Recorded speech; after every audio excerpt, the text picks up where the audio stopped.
Assalamualaikum warahmatullahi wabarakatuh.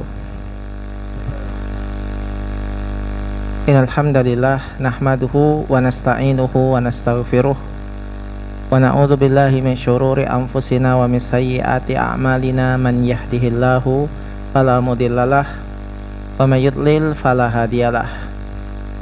Asyhadu an la ilaha illallah wahdahu la syarikalah wa asyhadu anna Muhammadan abduhu wa rasuluh la nabiyya ba'dah.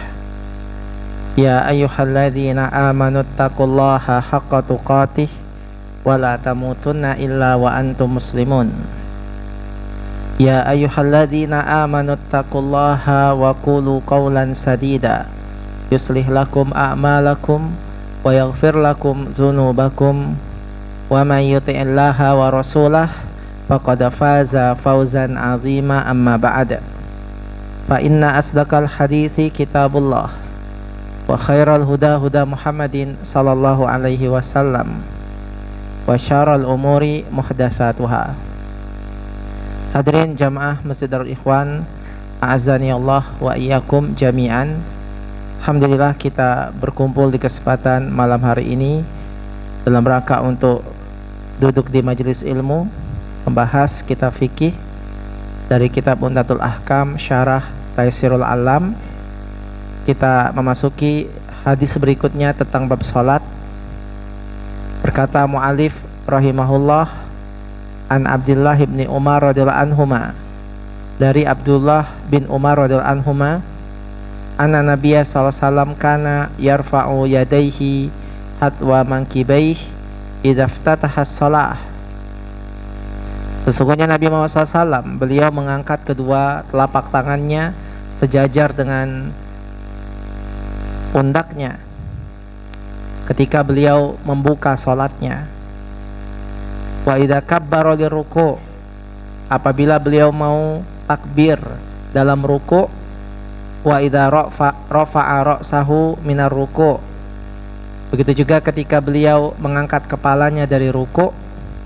Rafa'ahuma kadzalik, beliau mengangkat juga. Wa qala sami Allahu liman hamidah rabbana walakal hamdu, beliau mengatakan sami Allahu liman hamidah rabbana walakal ham. Wa kana la yaf'alu dzalika fi sujud, dan beliau tidak mengangkat tangannya ketika beliau sujud. Ini hadis yang menjadikan sandaran bagi kita semua. Kapan kita mengangkat tangan ketika kita takbir dalam sholat? Ya, baik. Makna ijmali, makna global dari hadis ini, as-sholatu ma'dabatun karimah, jama'at kulla ma ladza wa taba. Sholat adalah sebuah aktivitas yang mulia, terkumpul di dalamnya segala macam kelezatan dan kebaikan. Faqulu udwin fil badan lahu fiha ibadatun khasah. Semua atau setiap anggota badan itu memiliki ibadah yang khusus, masing-masing. Wa min dzalika al-yadan, di antara anggota badan yang digunakan aktivitas dalam salat adalah kedua tangan. Falahuma wadhaif, kedua tangan ini memiliki tugas. Minha rafa'ahuma inda takbiratul ihram zinata lis-shalah. Yang pertama, diangkat kedua telapak tangan ini, ketika kita takbiratul ihram, yang merupakan perhiasan dalam salat. Wa isyara ila dukhuli 'ala Allah, dan merupakan isyarat kita sedang masuk menghadap Allah. Wa rafa'a hijab al-ghaflah, mengangkat tangan ini juga fungsinya mengangkat kelalaian. Jadi kita mulai fokus. Coba kalau nggak ada ngangkat tangan, kita nggak fokus, kita sedang sholat. Dengan ngangkat, berarti kita sudah siap-siap untuk serius dalam ibadah sholat kita. Ubainal musalli wa baina rabbih, yaitu mengangkat kelalaian dari antara orang yang sholat dengan Rabbnya. Wa yakunu raf'ahuma ila muqabil mankibaih, bahwasanya mengangkat kedua telapak tangan ini sejajar dengan bahunya. Allahu Akbar. Saya nggak bahas yang sejajar dengan telinga, tapi hadis ini menjelaskan sejajar dengan kedua bahunya.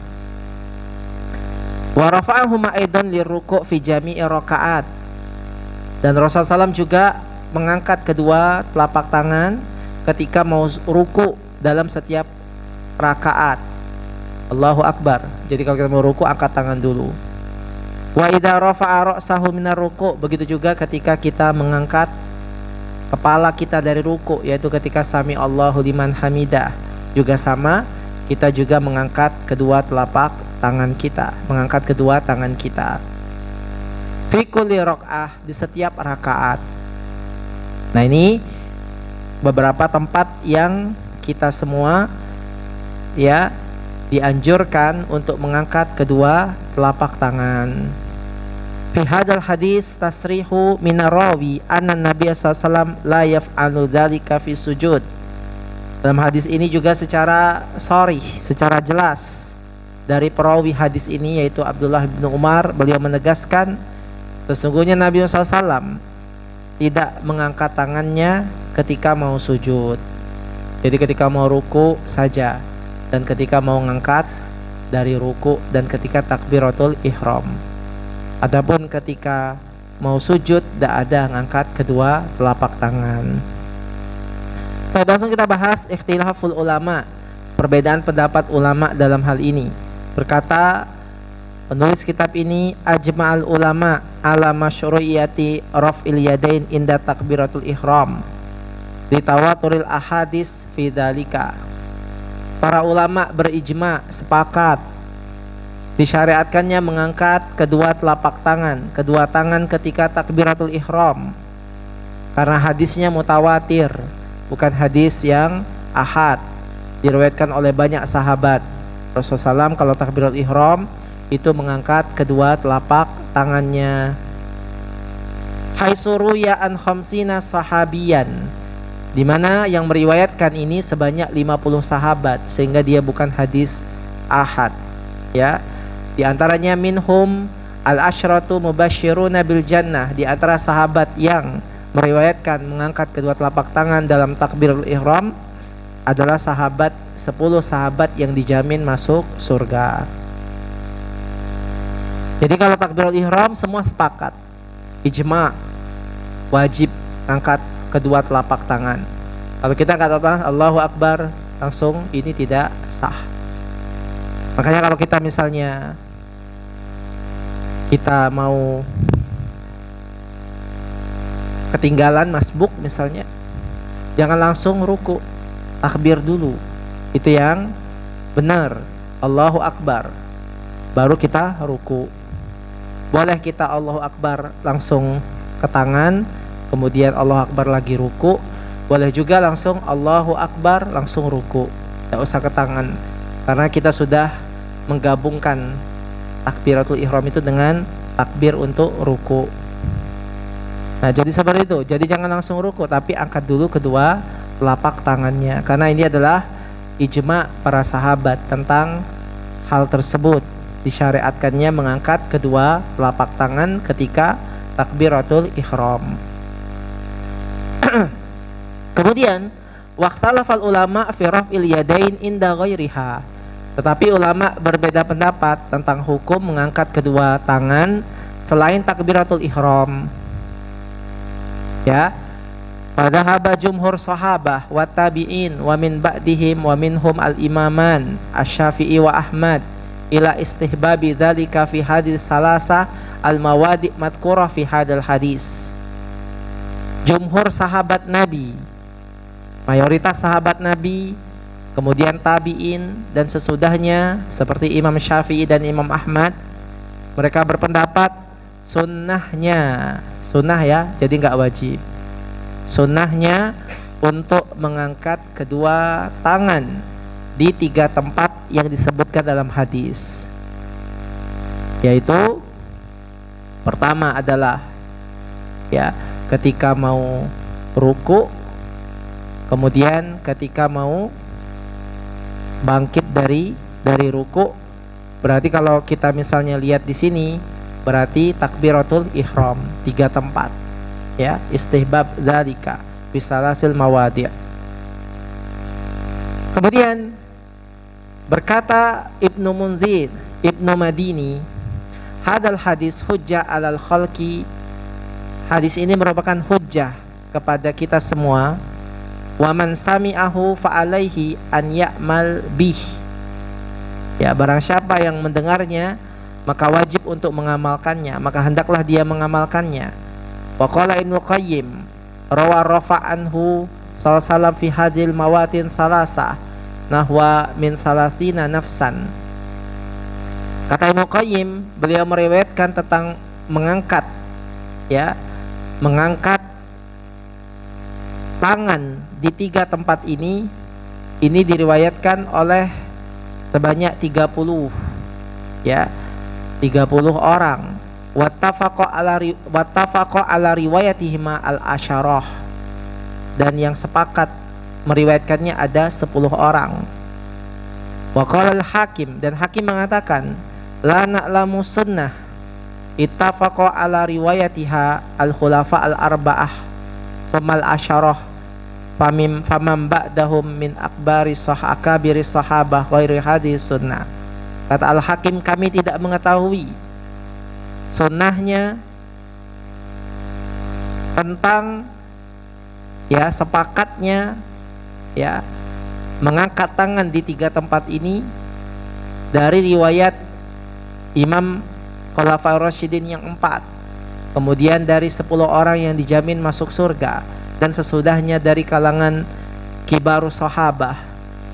Kami tidak tahu kecuali melainkan ini adalah sunnah.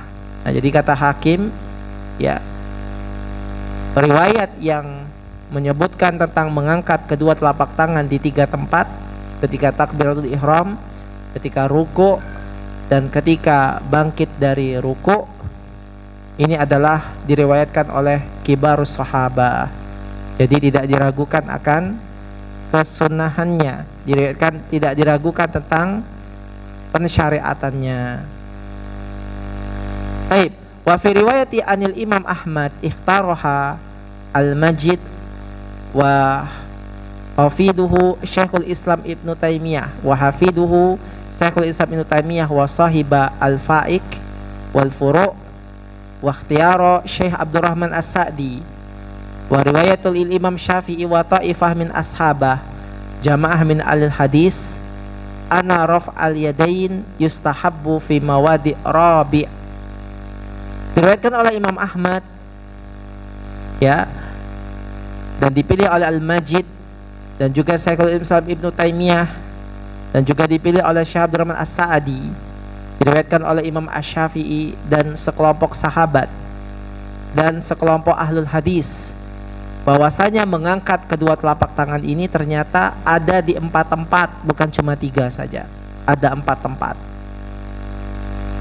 Ada hadis lain yang menunjukkan ada juga Rasulullah SAW mengangkat telapak tangannya di tempat yang keempat. Wa huwa idza qama min at-tasyahhud awal fi sholati zata at-tasyahudain, yaitu ketika kita bangkit dari duduk tasyahud awal. Kalau sholat itu punya 2 tasyahud. Nah, jadi kalau kita mau berangkat dari duduk tasyahud awal, mau rakaat ketiga, Allahu Akbar, disunahkan untuk ngangkat kedua telapak tangan. Kalau selain itu tidak disunahkan.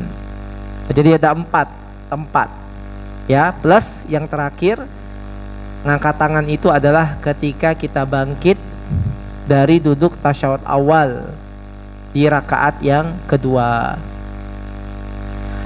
Lama rawa al-Bukhari an Ibni Umar anna Nabiya sallallahu kana yaf'aluh, diriwayatkan oleh Imam Bukhari dari Ibnu Umar, sesungguhnya Nabi Muhammad SAW melakukan demikian. Walama fi hadis Abi Hamid inda Abi Dawud wa Tirmizi wa sahahu thumma idza qama min rak'atain rafa'a yadain hatta yuhadi bihima mankibaih. Hadis ini adalah hadis yang sahih yang menjelaskan bahwasanya, ya, dari Abu Daud dan Tirmizi, diriwayatkan oleh mereka berdua, kemudian ketika beliau berdiri dari rakaat kedua, ya, beliau mengangkat kedua tangannya sehingga sejajar dengan kedua pundaknya. Nah, jadi demikian para ikhwah sekalian. Jadi ada 4 ya tempat kita mengangkat tangan ketika takbir. Wa dhahaba Malik fi asyhari riwayati anhu. Kemudian Imam Malik berpendapat dalam riwayatnya yang masyhur, dan Abu Hanifah juga, ila annahu la yustahabbu raf'al yadain fi ghairi takbiratul ihram. Sedangkan pendapatnya Imam Malik dan Imam Abu Hanifah bahwasanya mengangkat kedua telapak tangan itu hanya ada pada takbiratul ihram, selainnya nggak ada. Jadi kalau Imam Abu Hanifah sama Imam Malik kayak gitu, mereka nggak ada ngangkat telapak tangan ketika takbir kecuali cuma pas takbiratul ihram. Apa dalil yang mereka jadikan hujjah dari kedua ulama ini? Yaitu hadis dari Bara' bin Azib dari Inda Abu Dawud, ra'aitu Rasulullah sallam idza ftataha shalah rafa'a yadayhi summa lam ya'ud. Kata Bara' bin Azib, aku melihat Rasulullah sallam apabila beliau hendak membuka salatnya, beliau mengangkat kedua telapak tangannya, kemudian gak pernah ngulangi lagi. Nah, ini dalil yang mereka pakai dari Imam Malik dan Imam Abu Hanifah. Jadi kata mereka, summa lam ya'ud. Baik, sekarang kita lihat pendapat ini. Waqad ittafaqa hafid ala anna qawlahu summa lam ya'ud mudarraj min Yazid bin Abi Ziyad ahad rawawuh al-hadis. Kata Imam Al-Hafid, sungguh telah disepakati bahwasanya perkataan dalam hadis ini summa lam ya'ud, yaitu tidak ngulang lagi, ini bukan perkataan Rasul. Ini tambahan yang disisipkan dalam hadis, yaitu pendapatnya Yazid bin Abi Ziyad dalam satu riwayat hadisnya. Jadi terbantahkan, ya, terbantahkan bahwasanya yang mengatakan bahwasanya cukup cuma takbir aja itu lam ya'ud, tidak ngulangi lagi, ini pendapat yang tadarruj, ya, pendapat yang mudarrijah, yaitu dia nambah-nambah dari periwayat tersebut, bukan dari perkataan Nabi. Wahtaju aidan bima ruya an Ibnu Mas'ud, mereka juga berpendapat apa yang diriwayatkan Ibnu Mas'ud inda Ahmad wa Abi Daud wa Tirmizi, ya, dari Imam Ahmad, Abi Daud dan Tirmizi, la usalliyanna lakum salat Rasul sallam fa shalla falam yarfa yadayhi illa marrah wahidah. Ya, kata dalam hadis ini, aku benar-benar mempraktekkan salat kepada kalian bagaimana salatnya Rasul sallam. Beliau Rasul sallam salat, tapi beliau tidak pernah mengangkat kedua telapak tangannya kecuali cuma satu kali saja, yaitu pas takbiratul ihram. Ini pendapat mereka dari Imam Malik dan Imam Abu Hanifah. Kenapa mereka cuma berpendapat ngangkat tangan itu pas takbiratul ihram? Hadis ini dihasankan oleh Tirmizi dan disahihkan oleh Ibnu Hizam. Akan tetapi lam yasbut inda Ibnu Mubarak wa addahu Ibnu Abi Hatim khata' wa saraha Abu Daud bi annahu laisa bisahih bihadzal lafaz. Bahwasanya kata beliau, tetapi pendapat yang mengatakan hadis itu sahih ini tidak disetujui oleh banyak ulama seperti Ibnu Mubarak. Kemudian, ya, Ibnu Abi Hatim mengatakan hadis ini ada kesalahan, dan juga Imam Abu Daud menegaskan bahwasanya hadis ini tidak sahih. Nah, jadi hadis yang tadi yang mengatakan tidak diulangi lagi, ini hadisnya kesimpulannya tidak sahih. Tetapi hadis yang mengatakan ada di 3 tempat, ini sahih. Riwayatnya Imam Bukhari. Jadi nggak ada keraguan di dalamnya, ya. Sedangkan yang hadis yang mengatakan cukup cuma sekali itu hadisnya imma itu tambahan disisipkan, ya, kayak Injil aja disisip-sisipkan, ya. Imma dia adalah hadisnya tidak sahih, ya, hadisnya tidak sahih. Nah, jadi kesimpulannya, mengangkat kedua telapak tangan itu adalah sunnahnya di berapa tempat? Berapa tempat? 4 tempat. Ya, 3 tempat yang tadi, 1 pas berangkat dari tasyahud awal. Karena riwayat yang mengatakan berangkat dari tasyahud awal ini riwayatnya sendiri, berkesendirian, diriwayatkan oleh para kibarus sahabat. Baik, sehingga kata beliau, saya ringkas bahwasanya disunahkan bagi kita untuk mengangkat kedua tangan kita dalam sholat ada di 4 tempat. Inda takbiratul ihram, ketika takbiratul ihram. Kedua, indar ruku, ketika ruku. Ketiga, ketika setelah ruku, bangkit dari ruku, mengucapkan sami Allah liman hamidah, i'tidal. Dan yang terakhir adalah ba'da qiyamin tasyahud awal, yaitu setelah kita berdiri dari tasyahud awal. Nah, ini para wasakan subhanahu wa ta'ala tentang empat tersebut. Baik, kita bahas ma yu'khadhu minal hadis, apa yang bisa kita ambil faedah dari hadis ini. Yang pertama, istibabu rafil yadain inda takbiratul ihram bi ijma'il ulama wa inda ruku' ba'da ruku' minhu indal jumhur. Disunahkannya mengangkat kedua tapak tangan saat takbiratul ihram dengan ijma' ulama. Tadi mungkin saya sempat bilang ngangkat tangan itu wajib ya, ijma'nya sunnah. Jadi kalau misalnya tidak ngangkat, itu masih sah sholatnya. Yang wajib itu takbiratul ihramnya, ngucapin Allahu Akbarnya, ya. Baik, tapi disyariatkan banget, ditekankan banget, karena ini adalah sepakat para ulama. Kemudian wa indar ruku wa ba'dar ruku minhu indal jumhur. Sedangkan pendapat setelah ruku dan ba'dar ruku itu adalah pendapat jumhur. Yang kedua, an yakuna raf'u ila maqabil mankibain. Dalam hadis ini dijelaskan mengangkat kedua telapak tangan itu sejajar dengan bahu. Allahu Akbar, sejajar dengan bahu.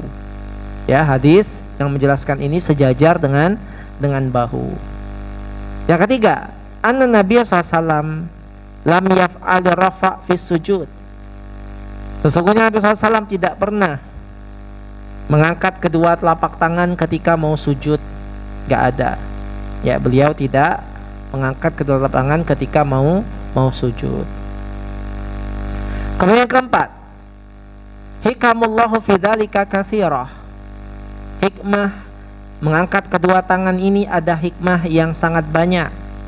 Wa ajmal ulama ala annahu ibadatu lil yadain. Para ulama berpendapat bahwasanya ini adalah ibadah kedua tangan. Tangan memiliki ibadahnya, yaitu ketika ngangkat saat takbir. Wa talammasu hikaman ukhra faminhum qala zinatul shalah. Ada juga yang mengatakan ini adalah bagian dari keindahan dalam salat. Ya, diangkat telapak tangan ini adalah bagian dari keindahan dalam salat. Minhum man qala raf'ul hijab al-ghaflah bainal abdi rabbih wa rabbih. Ada juga pendapat bahwasanya mengangkat kedua telapak tangan ini membuat kita fokus. Yang tadinya mungkin kita agak-agak kemana, jadi fokus lagi. Ya, karena dengan gerakan itu menambah fokus kita, menghilangkan kelalaian. Ya, jadi fungsinya demikian. Wa qalu bitaharrukil qalbi biharakatil jawarih.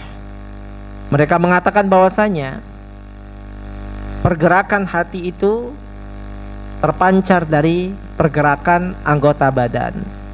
Berkata Imam Asy-Syafi'i, ta'zimullah wa tiba'u sunnah Nabi SAW. Mengangkat kedua telapak tangan ini merupakan pengagungan kepada Allah, dan juga ittiba sunnah, ngikutin sunnah. Kayak kita tawaf, setiap kita mau masuk Hajar Aswad kita angkat tangan supaya kita fokus, ngitungnya 7 kali. Bisa dibayangkan kalau tidak ngangkat tangan, kurang fokus. Lah berapa kali tadi kelilingnya? Ya, dengan itu kita Allahu Akbar, angkat tangan. Oh, 1, Allahu Akbar 2, dan seterusnya. Taib, wala manafah baina hadil aqwal wa ghairiha falillahi fi syara'i hikm wa asrarun katsirah. Ya, sesungguhnya ucapan ini tidak meniadakan ucapan-ucapan selainnya, dan milik Allah lah syariat dan hikmah segalanya, dan rahasia-rahasia yang banyak. Wal khudu' wa ta'ah lillahi ta'ala fi ajl hukmi wa asrar. Ya, bahwasanya kita harus tetap khudu, tunduk dan taat kepada Allah, ya, dari segala macam hikmah yang dengan dibalik segala hikmah yang ditetapkan oleh Allah Subhanahu wa taala. Baik, wallahu a'lam bishawab. Ini saja hadis yang ke-81, mudah-mudahan bisa dipahami. Kita masuki hadis yang ke-82. An Abdullah ibni Abbas radhiyallahu anhuma, dari Abdullah ibnu Abbas radhiyallahu anhuma, qala Rasulullah SAW, Rasulullah SAW bersabda, umirtu an asjuda ala sab'ati a'zum. Aku diperintahkan untuk sujud di 7 anggota badan, 7 anggota a'zum, 7 tulang. Alal jubhah wa asyara biyadihi ila anfihi, yaitu yang pertama jubhah, yaitu kening dan hidung. Wal yadain, yang kedua telapak tangan. Warok batain, yang ketiga adalah 2 lutut. Kemudian yang terakhir atrofil qadamain, yaitu ujung kaki kita, ujung telapak kaki kita. Nah, ini adalah anggota sujud yang diperintahkan oleh Rasulullah SAW. Semuanya harus menyentuh, harus digunakan dalam sujud, yaitu wajah, yaitu kening dan hidung, kedua telapak tangan, lutut, dan kedua ujung telapak kaki, yaitu jari jemari telapak kaki. Baik, para sekalian, langsung saja kita bahas makna global. Amarullahu ta'ala nabiyahu Muhammad SAW an yasjudalahu ala sab'ati a'dha. Allah Subhanahu wa ta'ala memerintahkan Muhammad SAW untuk sujud di 7 anggota badan. Hiya asyrafu a'dha'il badan wa afdaluha. 7 anggota badan ini adalah merupakan 7 anggota yang paling afdal dari anggota badan untuk sujud. Wajah ini adalah anggota tubuh yang paling mulia. Saya kira tidak ada satupun yang senang kepalanya dituil-tuil, ya, dituil-tuil, ya. Saya kira tidak ada satupun yang mau naruh mukanya di lantai, ya. Saking dirawat bener. Orang zaman sekarang yang lain boleh hitam tapi tidak boleh wajah, enggak. Wajah dirawat baik-baik walaupun yang lainnya berkuring, enggak. Saking mulianya wajah itu. Dan ini paling mulia ditaruh di paling bawah, di lantai, karena Allah. Makanya enggak boleh sujud kepada makhluk. Berarti dia telah, ya, melakukan suatu kesalahan yang besar. Merendahkan diri kepada makhluk itu enggak boleh. Yang kedua, al-awwal, kata beliau, apa saja, yaitu jubah ma'al anfi, yaitu tadi lutut, kening dan hidung. Yang kedua dan ketiga adalah kedua tangan dan juga, ya, kedua tangan dan juga kedua telapak kaki, yaitu jarinya.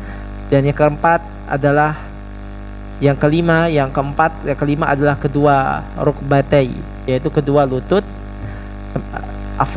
Tadi yang kedua dan ketiga adalah kedua telapak tangan, yang keempat dan kelima adalah lutut, dan yang keenam dan ketujuh adalah ujung jari jemari kaki. Dan ini jelas, ya. Langsung kita bahas ikhtilaful ulama. Baik, kita lihat perbedaan pendapat ulama masalah sujud ini. Sambil kita cari yang roji, ya, yang namanya beda, ada aja beda. Karena mazhab yang masyhur di dunia ini 4. Imam Malik, Imam Abu Hanifah, Imam Syafi'i, dan Imam Ahmad. Maka kita harus tahu, sehingga kalau kita misalnya pergi ke luar negeri, lihat ke orang cemene model, ya udah mungkin mazhabnya Imam Malik, daerah kampung dia. Mereka tidak ngerti mazhab Syafi'i. Baik, ajmal ulama ala masyru'iyati sujud ala hadil a'dha as-sab'ah. Para ulama berijma tentang, sepakat tentang disyariatkannya sujud dengan 7 anggota badan. Mereka sepakat disyariatkan tapi mereka berselisih pendapat wajib atau tidaknya. Ya, pensyariatannya ya, tapi wajib nggak, harus 7 ini yang ada perbedaan. Walladhi yadullu alaihi hadal hadis as-sahih anna sujud wajib alaiha kulliha. Kata beliau, berdasarkan hadis yang kita bahas ini menunjukkan bahwasanya sujud itu wajib ya untuk 7 anggota badan ini, wajib, nggak boleh kita sujud keningnya tidak kena, hidungnya tidak kena, kemudian kakinya ngangkat, telapak kakinya. Nah, ini berdasarkan hadis ini harus, dan ini masyhur dalam madhabnya Imam Ahmad rahimahullah. Wa yarwi ba'dul ulama annal wajib al-jubhah wal baqi mustahab. Sementara ulama yang lain berpendapat yang wajib itu cuma kening dan hidung, sedangkan anggota lain itu sunnah. Tapi kita jangan milih sunnah-sunnah wajib ya. Pokoknya kalau hadis kayak itu, ya itulah. Karena Rasulullah mengatakan sallu kama ra'aitumuni usalli. Kita ini kan sedang membahas salatnya ini benar apa tidak. Ya. Ini kan cuma bahasan aja, wajib atau sunnah. Oh, sunnah ya, berarti tidak usah lah. Kan sunnah. Kadang orang kayak gitu, bilang sunnah-sunnah jadi males dia ngerjainnya. Padahal bukan gitu. Pokoknya jalankan saja sesuai dengan perintah Nabi. Sunnah dan wajib itu cuma untuk menjelaskan hukumnya, dia berdosa atau tidak, ataukah dia harus ngulang apa tidak, gitu gunanya, ya. Baik. Wa yara Abu Hanifah anal anfa yujzi'u anil jubhah wa sahiqal awal. Sementara Imam Abu Hanifah berpendapat bahwasanya sesungguhnya hidung itu bisa menggantikan kening, ya. Jadi kalau hidunglah kena, sudah menggantikan kening. Wasahih qaul awal. Yang pendapat yang paling benar dalam hal ini adalah pendapat yang pertama. Sudah semuanya 7 anggota badan itu harus kena lantai semua. Jangan ngangkat-ngangkat, jangan tidak kena. Baik, ma yuhadu minal hadis. Apa yang bisa kita ambil faedah dari hadis ini? Yang pertama, wujubus sujud ala hadil a'dha as-sab'ah jami'aha wa huwa madhab Imam Ahmad. Wajibnya sujud dengan menggunakan 7 anggota badan ini, dan ini pendapatnya Imam Ahmad. Wal wujub ma'khud minal amr. Pendapat wajib ini karena diperintahkan, umirtu, aku diperintahkan, dan tidak ada dalil yang menyelewengkan jadi sunnah, aku diperintahkan. Makanya wajib hukumnya. Wa fi sujud ala hadil a'dha ada'un li wajib as-sujud wa ta'zimu lillahi ta'ala wa idharu dzilzul wal maskanah baina yadayhi. Bahwasanya kita sujud dengan menggunakan 7 anggota badan ini dalam rangka menjalankan kewajiban sujud, dan juga dalam rangka mengagungkan Allah, dan juga menampakkan kerendahan hati kita dan ketenangan dari tubuh kita di hadapan Rabb Azza wa Jalla. Jadi sujud itu memang tenang-tenang. Antum bayangin kalau sujudnya orang males kayak gimana? Sujudnya orang males kan kelihatan kan, tangannya kayak gugup, ya, disadarinnya di lantai, sujud kayak anak-anak itu sujudnya. Kalau taraweh, Anda lihat kayak ini kepalanya, menunjukkan tidak khusyuk salatnya. Hidungnya tidak kena, tangannya ke lantai, males dia, ya. Kemudian kakinya entah kemana-mana. Nah, ini tidak menunjukkan tumakninah dan tidak menunjukkan ketenangan dan kerendahan hati di hadapan Allah. Tapi giliran sujud sama kuburan khusyuk banget, ya. Sampai dicium-cium kuburan, disembah-sembah. Giliran sama Allah malas-malas, tangannya nyongsor-nyongsor, ya. Itu tabiat manusia. Nah, maka kalau sama Allah sujudnya yang benar. Jangan kita kalau misalnya sungkem sama mak kita sampai sujud-sujud kayak khusyuk banget. Giliran sama Allah enggak. Kalau yang kedua, anal anfa tabi'un lil jubhah. Hidung itu mengikuti kening. Wa huwa mutammimul sujud wa alaihi takfi bidunihi. Ya, hidung itu mengikuti kening dan dia menyempurnakan sujud. Ya, dan tidak sempurna sujud wajah kita kalau cuma kena salah satunya. Cuma kening yang kena, hidung enggak, atau hidung kena, kening enggak. Itu semua tidak sempurna dalam sujudnya. Jadi harus kena kening dan harus kena hidung, dua-duanya. Jangan kening saja, jangan juga hidung saja. Ya. Baik, sekarang kita lihat faedatain. Apa faedah yang kita ambil dari hadis ini? Yang pertama, annahu la ba'sa bisujud ala ha'il siwa a'dha'is sujud. Tidak mengapa kita sujud ada penghalangnya dengan tanah, tapi selain dari anggota sujud kita,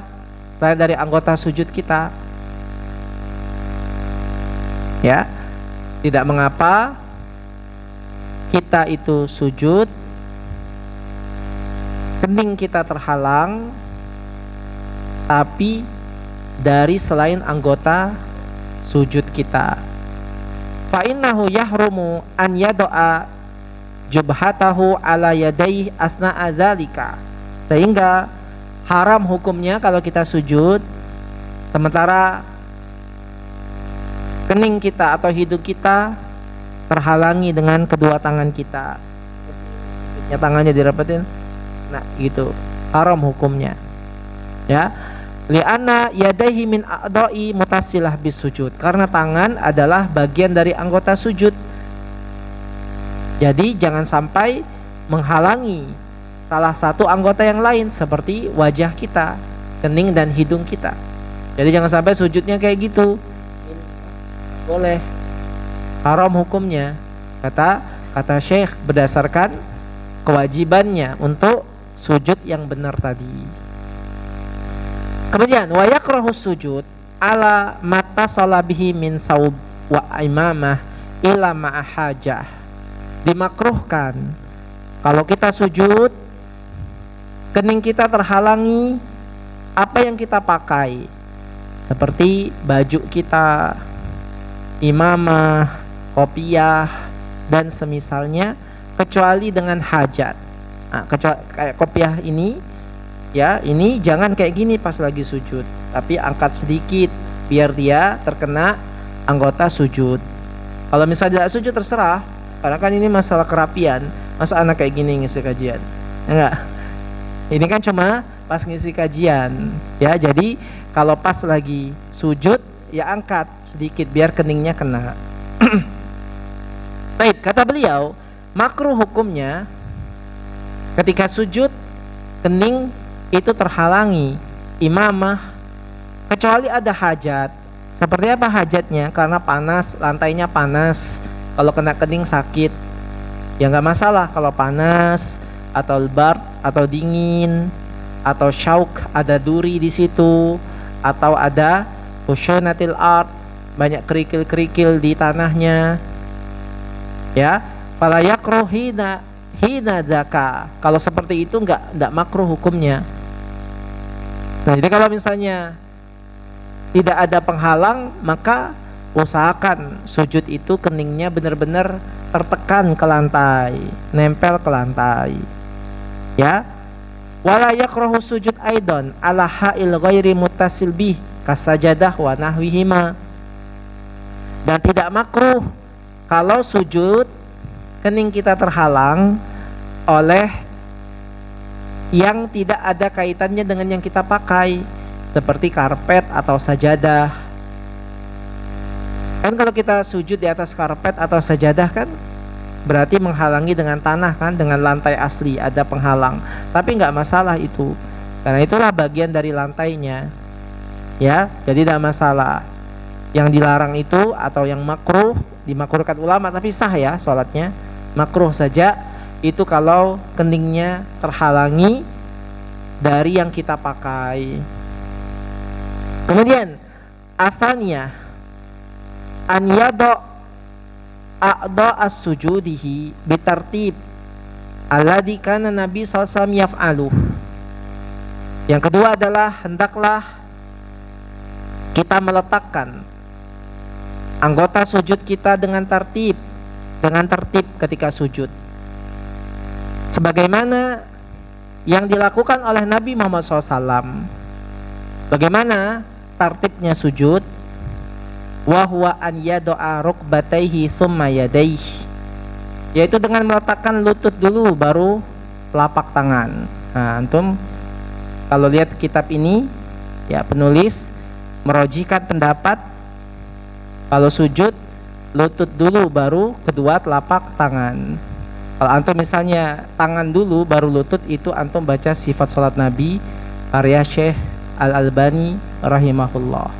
Kalau antum baca pendapatnya Syekh bin Bas, Syekh Utsaimin, banyak dari ulama Saudi, itu lutut dulu baru kedua telapak tangan. Jadi kata Syekh, letakkan dulu kedua telapak kaki, kedua lutut, kemudian kedua tangan, baru kemudian letakkan kening dan hidungnya nempel di lantai, kemudian barulah dia ya sujud dengan sempurna. Jangan dia sujud seperti sujudnya onta. Ya, bagaimana sih sujudnya onta? Bihaitsu yaqdumu yadayhi qabla rukbatayhi. Sujudnya onta itu adalah meletakkan kedua tangan dulu baru kaki, baru lutut. Nah, ini sujudnya onta. Faqad naha sallallahu an hadza. Dan Nabi SAW melarang yang demikian itu. Ya, Nabi melarang sujud onta. Sujud onta itu dahuluankan tangan baru kaki. Baik, masalah ini ikhwas sekalian, Anda nggak mau ya kita bahas saja ya. Kalau misalnya pendapatnya Imam Syafi'i, Imam Ahmad ya, itu mendahulukan lutut dulu daripada kedua telapak tangan. Bisa dilihat dalam tulisan-tulisan mereka, karena mereka punya dalil akan hal ini. Salah satunya larangan Rasulullah SAW duduk seperti menderum, sujud seperti menderumnya onta. Onta itu kalau menderum, dia duluanin yang depannya, baru kakinya. Nah, ini hujah mereka. Sementara ulama yang lain mengatakan kedua tangan dulu. Ya, seperti Syalbani rahimahullah, karena beliau punya hadis yang sahih menurut Syalbani. Tapi ini didoifkan para ulama yang lain, karena dalam pensahihan hadis ulama itu berbeda pendapat. Kata Syalbani ketika menjelaskan tentang larangan duduknya, sujudnya seperti sujud onta, kemudian ada hadis yang sahih tambahan mengatakan hendaklah dia mendahulukan tangannya daripada lututnya. Ini hadisnya dhaif kata sebagian ulama.